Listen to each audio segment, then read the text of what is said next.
Hi parents, నేను ఈరోజు మిమ్మల్ని ఒక క్వశ్చన్ అడుగుతున్నాను. Are we raging readers or స్క్రోలర్స్?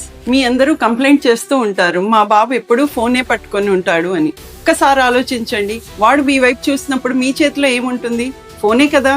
పిల్లలు మనం చెప్పేదానికన్నా మనం చేసేదాన్ని చూసి త్వరగా నేర్చుకుంటారు. మీరు మీ ఫ్రీ టైంలో రీల్స్ చూస్తూ ఉంటే మీ పిల్లలు కూడా మిమ్మల్ని చూసి అదే నేర్చుకుంటారు.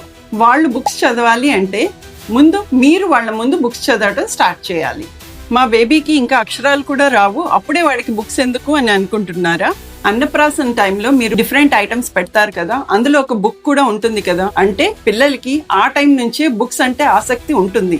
మీరు వాళ్ళ ముందు కూర్చొని ఇంట్రెస్టింగ్ గా పేజెస్ తిప్పుతూ ఉంటే వాళ్ళకు కూడా అదేంటి అనే క్యూరియాసిటీ ఉంటుంది. At the age of 1 year పిల్లలంతా should be able to turn 2 pages of a book. అది వాళ్ళ మైల్ స్టోన్స్ లో ఒక ఇంపార్టెంట్ మైల్ స్టోన్. అందుకని స్క్రీన్ ని పక్కన పెట్టి బుక్స్ ని దగ్గరగా ఉంచండి. Be a role model for your child. ఈ రీల్ ని ప్రతి పేరెంట్ కి తప్పకుండా షేర్ చేయండి. ఇలాంటి మరిన్ని పేరెంటింగ్ టిప్స్ కోసం మా పేజ్ ని ఫాలో అవ్వండి. Thank you.